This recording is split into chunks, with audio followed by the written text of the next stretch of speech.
नमस्कार, काशी रेसिपीजमध्ये तुम्हा सर्वांचे पुन्हा एकदा मनपूर्वक स्वागत आहे। आज आपण बघणार आहोत हादग्याच्या फुलांची भाजी। इथं मी पाव किलो हादग्याची फुलं घेतलेली आहेत।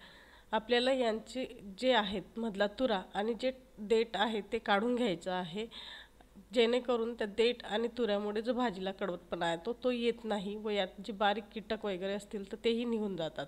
आपण आता ही फुलांचे जे देठ आहेत ते काढून घेतो आणि तुरा पण काढून घेतो व एक एक पाकळी मोकळी करून घेणार आहोत। आता ह्या ज्या मोकळ्या केलेल्या पाकळ्या आहेत त्यांना व्यवस्थित धुवून घ्यायचे आणि बारीक कट करून घ्यायचे। बारीक नाही कट केलं तरी चालणार आहे, याच्यात आपण भाज्या पण करू शकतो। तर मी इथं आता हादग्याची जी फुलं आहेत ती व्यवस्थित धुवून घेतलेली आहे। एक बारीक कट केलेला कांदा घेतलेला आहे, तसेच अर्धी वाटी चण्याचं पीठ घेतलं। हे पीठ मी खमंग भाजून घेतलेलं आहे आणि 1 टेबलस्पून अद्रक लसणाची पेस्ट घेतलेली आहे।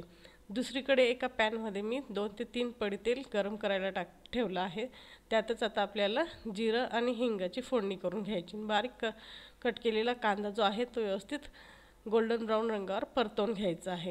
कांदा व्यवस्थित परतला गेला की यात आपल्याला अद्रक लसणाची पेस्ट टाकायची आहे। तिचा कच्चा वास जायस तो आपण ती परतवून घेतली।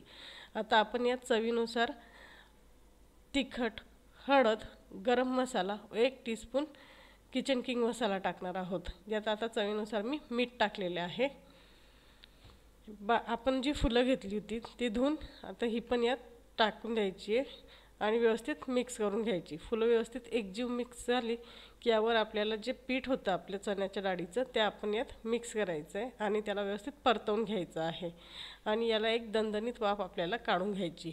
एक वाफ काढून घेतल्यानंतर जी आपली हादग्याच्या फुलांची भाजी आहे ती तयार झालेली आहे।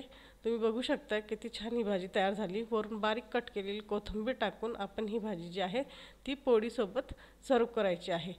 तुम्हाला ही रेसिपी कशी वाटली कमेंट करून नक्कीच सांगा व अशाच नवनवीन रेसिपींसाठी काशी रेसिपीज या माझ्या यूट्यूब चॅनलला सबस्क्राईब करा।